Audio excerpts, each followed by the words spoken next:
the first guns. The coupler was stripped. That meant the manifold coupling had to come out. That meant Jonah Vale was going to be in that access conduit for another 4 hours. He had made his peace with this. He had, in fact, fully accepted it, which was precisely when the proximity alarm started. He bumped his head on the conduit housing. Val. Captain Drake's voice came through the intercom with that particular crackle of old copper wire. 15 years old, that system. It could not fail if you tried. Tell me the sensors are glitching. Jonah looked at the stripped coupler. He looked at the 17 pieces of comms relay board arranged on the deck plate beside his left knee, sorted by removal order because he was not an animal. He looked at the manifest printout clipped to the conduit housing, the one that listed the transponder array as operational. 3 jumps ago, he had written operational, workaround applied, see incident log 7 Foxtrot. Someone had read that and transcribed it as operational. Someone always does. Give me 30 seconds, he said. Getting out of an access conduit is not a graceful thing. It never is. He managed it, pulled himself up to the secondary engineering console, and looked at the sensor readout. It was not glitching. 83 contacts. Fold transit emergent signatures, still cooling. Formation spacing so tight, so exact, it looked like someone had drawn it with a compass. The Keth'ari fleet had dropped out of fold right on top of the Crestfall, though that wasn't quite right either. The Crestfall's sensor relay was partially offline. Detection radius was down to 40,000 kilometers, which meant the fleet hadn't appeared. It had simply always been there, waiting in the dark for the sensors to find it.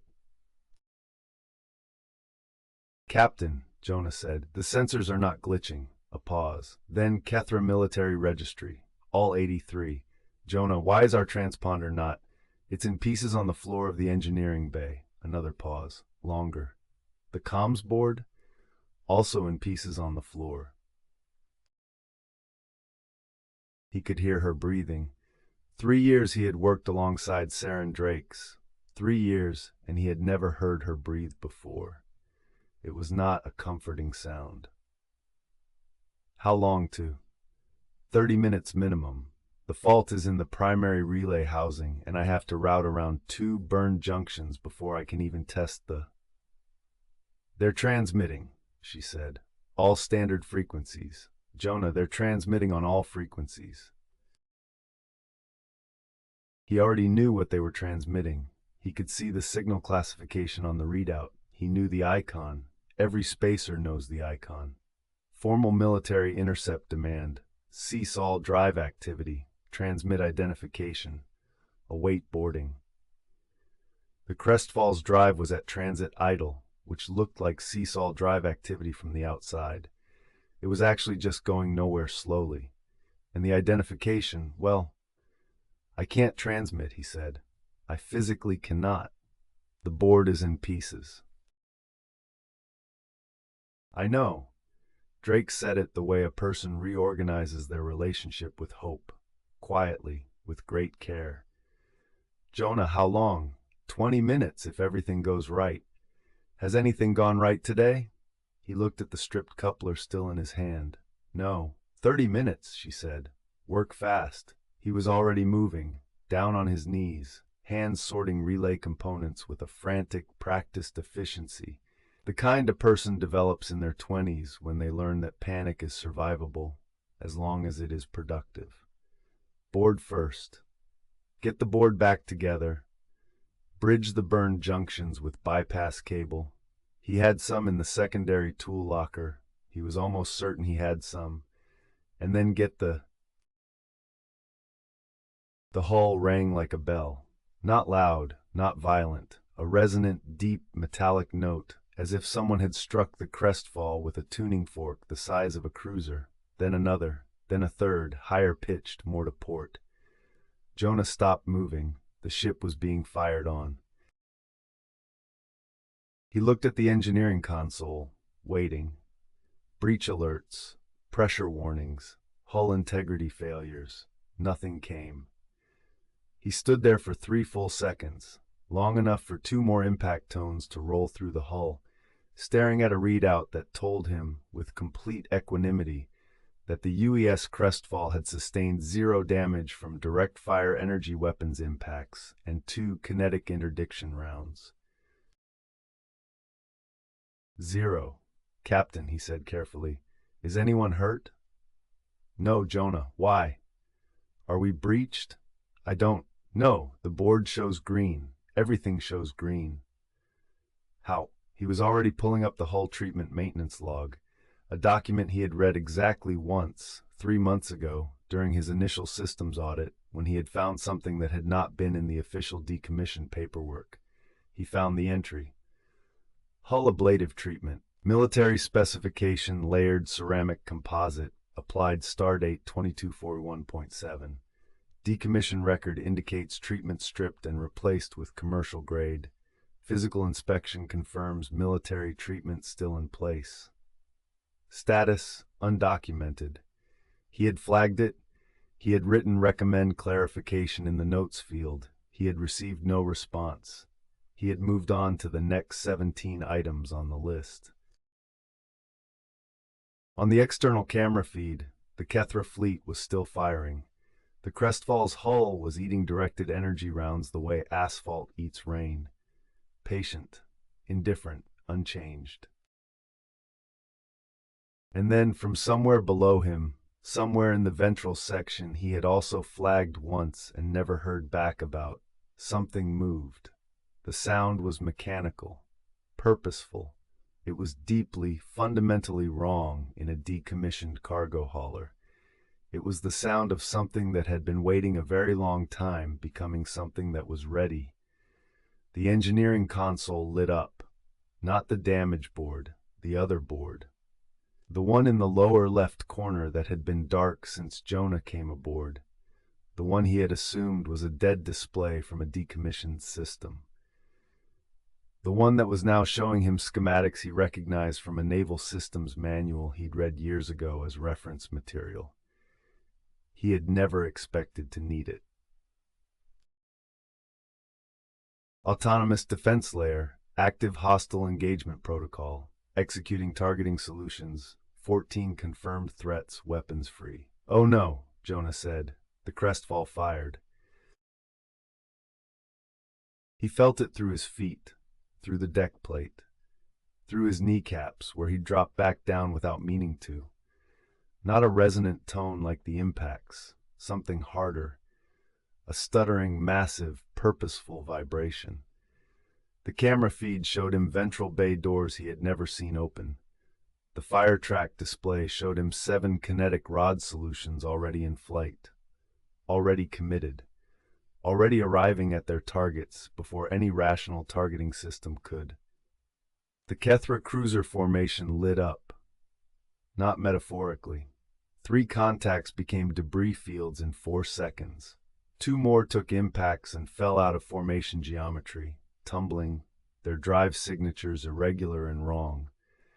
The kinetic rods had been in the bays, loaded, left in the magazine by whatever contractor had handled the decommission, the same contractor who had apparently looked at the ablative hull treatment, the autonomous combat layer, and the weapons magazines, and decided that filing it as done was functionally the same as doing it. It is a particular kind of carelessness, the kind that echoes. The Keth'ari fleet began maneuvering. The Crestfall maneuvered faster. Jonah grabbed the console edge as the ship repositioned, a hard, stomach-dropping lurch that was nothing like a standard drive burn. This was the quantum repositioning system. The manifest listed it as non-functional. It was not non-functional. It had just moved the Crestfall 400 kilometers in a direction that no Keth'ari targeting solution had accounted for. The combat board updated. 17 solutions. The automation was finding targets faster than Jonah could read the display. Captain, he was shouting. He noted this. He did not usually shout. Captain, we have a problem. I can see that from the bridge, Jonah. The ship is fighting back on its own. I need the combat override code. Do you have the combat override code? A pause, another repositioning lurch. Two more contacts on the sensor board became expanding gas clouds and angular debris. I'm a cargo captain, Drake said. This is a cargo ship. Jonah looked at the combat board. The autonomous layer was not panicking. It was not confused. It had a targeting priority matrix, and it was working through it with the patience of a system designed by people who understood something true about stand-up engagements against superior numbers. You do not hurry, you sequence. He needed the override code. He pulled up the hardware partition map, the one he had documented in his audit and never revisited. The autonomous defense layer occupied a sealed partition in the ship's secondary processor core, accessible physically via a maintenance panel in the lower engineering bay. He had noted the panel, he had photographed it, he had written legacy hardware recommend review. No response. He went to find it. Moving through the crestfall during quantum repositioning maneuvers is not something Jonah Vale would have recommended to anyone under any circumstances, for any reason. The first repositioning burst threw him into a bulkhead. The second cost him 3 seconds on the deck. On the third, he had the presence of mind to grab a handhold, swung 90 degrees instead of falling. Progress. The repeater screen near the access ladder updated as he moved. 22 contacts reduced, 31 total.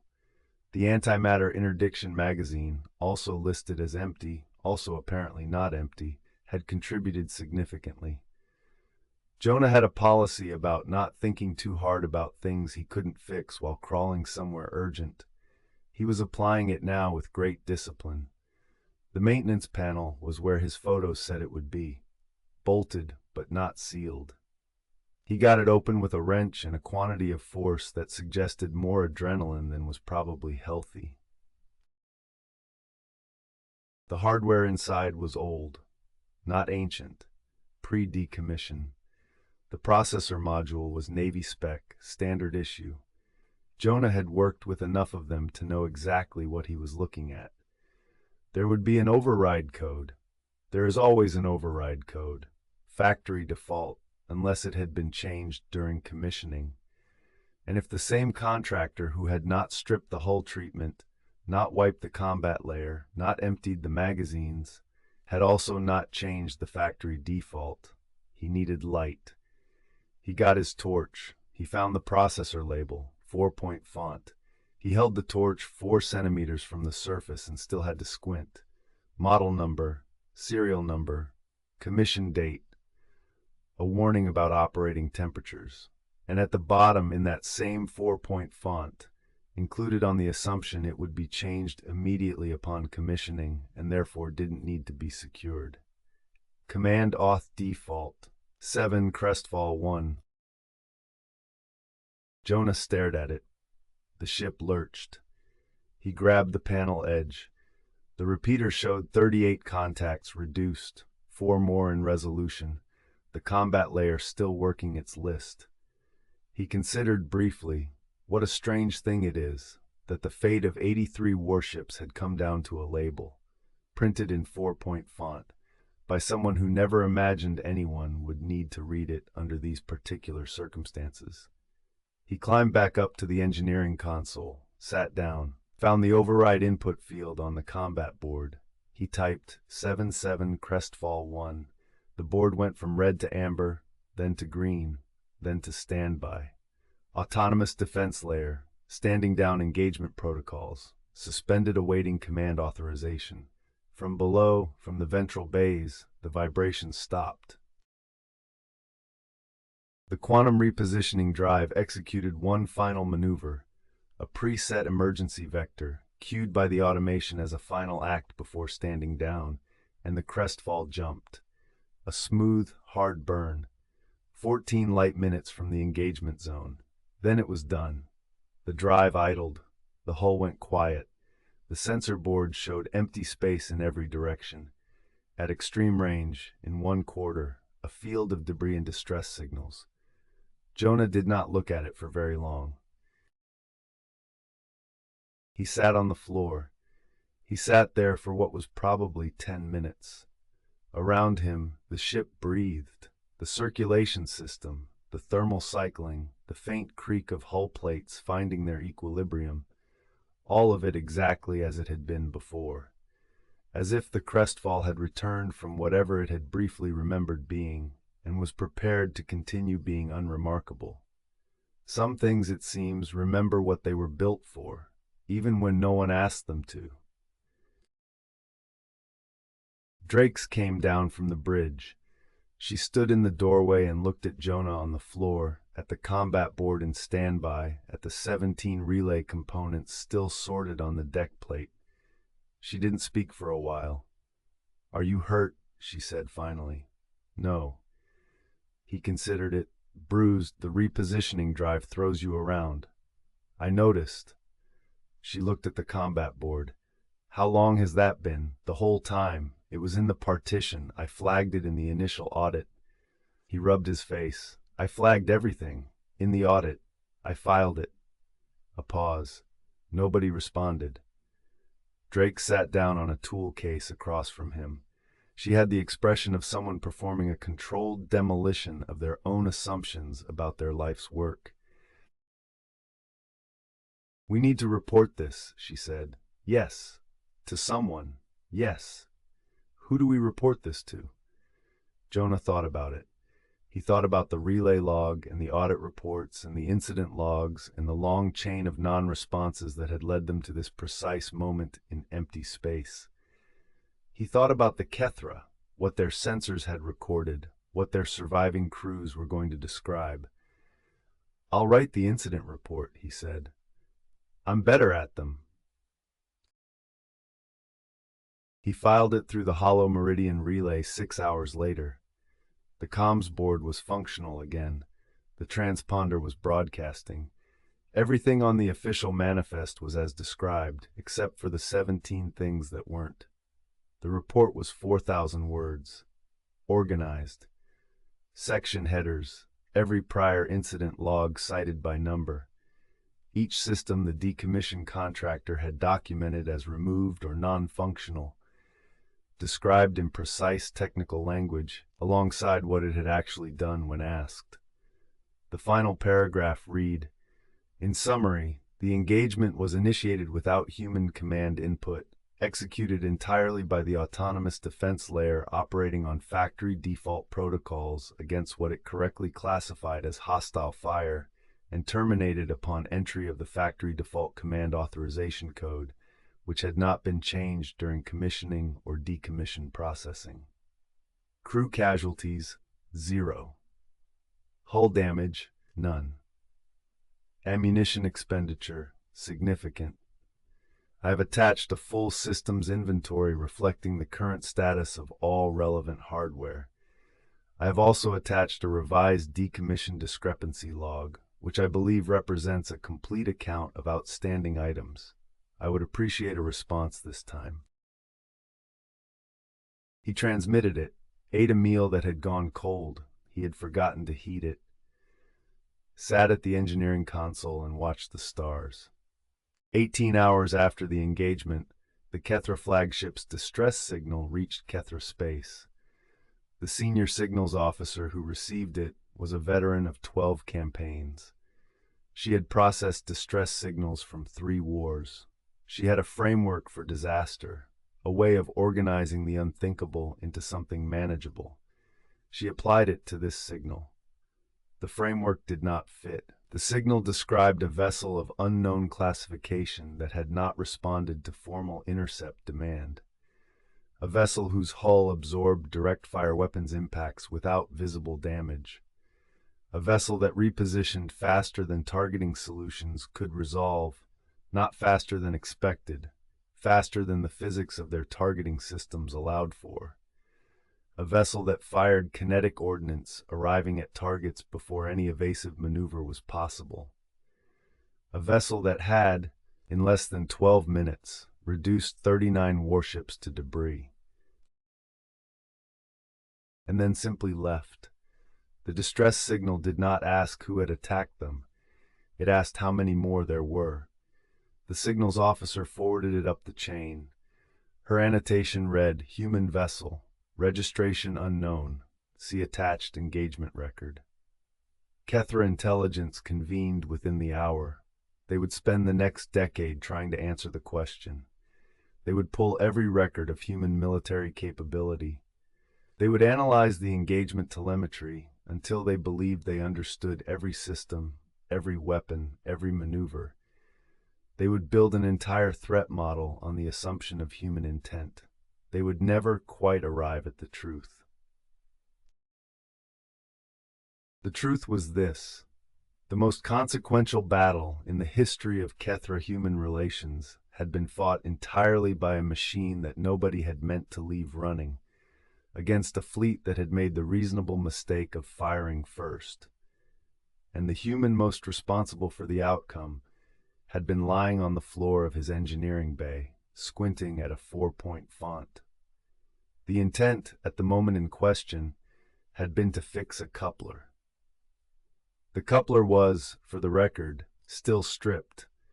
Jonah had not gotten back to it, but it was on the list, third item, right after follow-up on response to incident report, and identify and thank whoever ordered those Antimatter magazines, also possibly report them, uncertain, pending.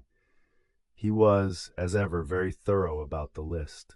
Some men carry the weight of history, others just do the paperwork.